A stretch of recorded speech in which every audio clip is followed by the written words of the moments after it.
We're also tracking developing news on Capitol Hill today, where we are awaiting, they say, the key vote. I want to get the language right. Our Capitol Hill producer says this is the most significant vote on immigration reform in the Senate in years.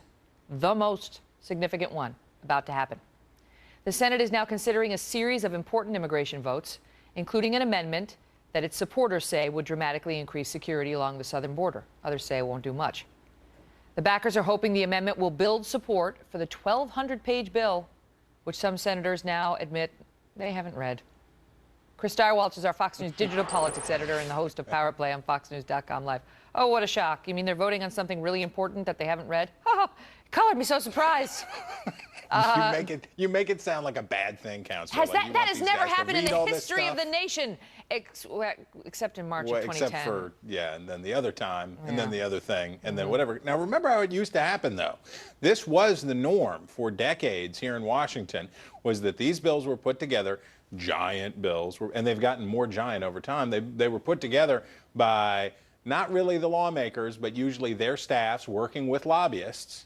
I know that's a dirty word in Washington now, but working with lobbyists to put together these big bills. And Senator Claghorn would trade a little something to Senator Blowhard, and they would get back and forth, and they would do the deal. Then they'd roll it out, and the people at home wouldn't hear much about it leading up to it. Yeah. And then, like in 1986, then you live with the consequences thereafter. Right. But things are different now. People are following. The people are following. Yeah. There's a great amount of interest in whether we are really going to pass immigration reform, and there's a ton of interest, according to the polls, in providing some path for the 11 million illegal immigrants who are in the country now, but also securing the border. Now, those who support this bill feel that they've gotten there. Its detractors, particularly the conservatives, the Tea Party activists, say you're nowhere close.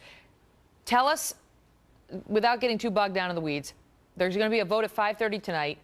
Is Chad Pergam right? Is this the most significant vote on immigration reform in years, and why? It's not the real vote. Well, there haven't been too many immigration votes in recent years, so yeah, this is the most significant. This is the test. This is the threshold vote that basically this would be the purest form for conservatives. This is sort of as good as it gets.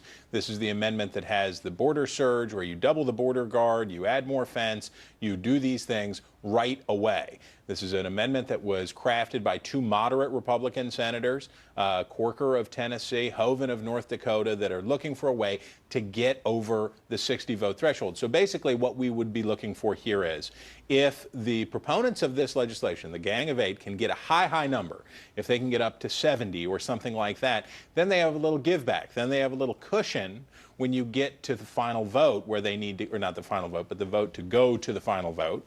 Sorry, it's the weeds now. Yeah, you're there. But listen, the bottom line is, when they take this vote at 5:30, we need to look for how many yay votes there are. We expect there to be enough yay votes, which would be 60, but do they get more than 60? Do they get 70? Because the whole thing is they're trying to send a message to the people in the House. This is how many in the U.S. Senate are behind this. You can't go against us in the U.S. Senate. You've got to. The will of the people is behind us. And yet, Chris, you've got all these people in the House who are saying, I don't have to do anything. I may not like your bill, and we'll see how we feel when it gets over here. And that's where the Ted Cruzes, the Rand Pauls, the Mike Lees, and others of the more libertarian side of the Republican Party in the Senate are feeling okay. They may lose this round, and they're concerned about what's going to happen in the House. But having seen the sway that conservatives hold in the House now, they're pretty content that whatever the House produces is going to be pretty daggone strict when it comes to enforcement and border security. There are concerns for them about what happens in conference when the two bills get hammered together. But right now, the energy and attention is about to very much shift to the House of Representatives and the conservatives therein, and what they're going to get and demand out of John Boehner, the Speaker of the House. Before I let you go, who's got the most to lose or gain politically in this whole fight? Well, this has been the Marco Rubio show pretty much all along. He was in on the ground floor. If he can find a way to get through this and not only get Senate passage, but get something that the Republican House can pass and that Barack Obama will sign, it will be a major, like a huge victory for him. But if at any point along the way he gets a flat tire, things will dim for the senator. And already he's getting so much pushback from conservatives. There's a question about whether, if he has presidential aspirations, the conservative base of the Republican Party would be would have a continuing interest in him. We will quite- see about that. Quite so. Chris, thank you. You bet.